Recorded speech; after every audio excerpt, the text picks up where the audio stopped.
I was born in Park Ridge, Illinois on the 4th of June, 1980. I was 4 weeks old the first time I visited New Mexico, and I then regularly visited throughout my childhood. I experienced my first cross-country train ride to the Land of Enchantment. Traversing that drastically changing terrain left a deep impression on me.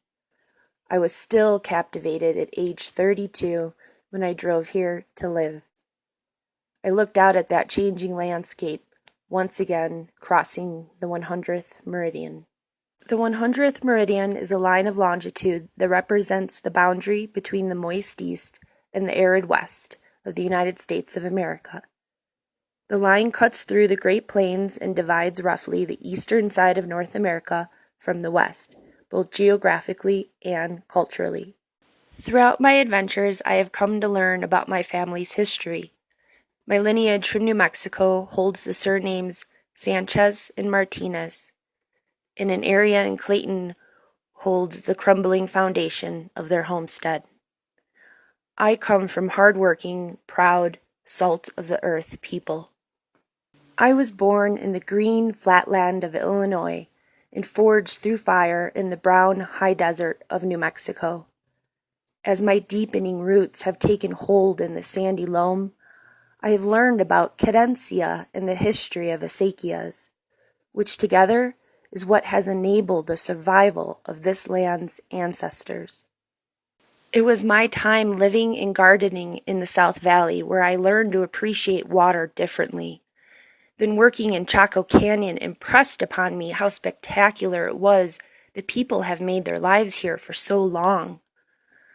I have been spending more time observing the pattern of nature in New Mexico and the relationship this land has with the weather and with its people. Most importantly, I have given more thought to my ancestors who made this land their home and how modern-day Albuquerque evolved from all of that history.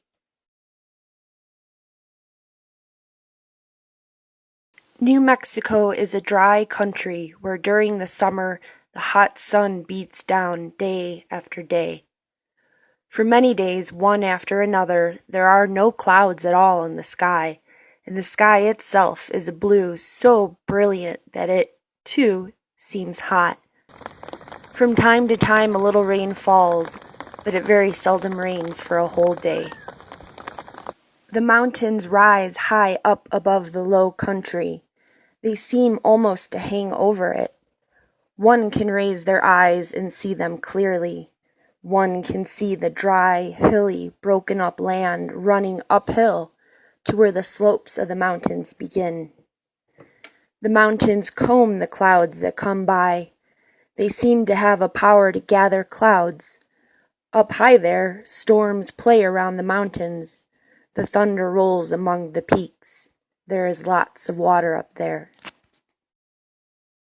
All things that grow in the mountains are fed by the water.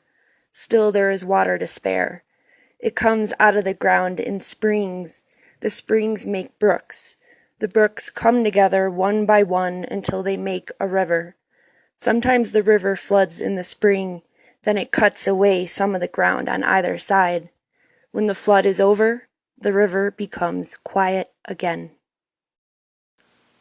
West of the 100th Meridian, water is ephemeral. The act of harnessing water and all the life that blossoms from it demands respeto.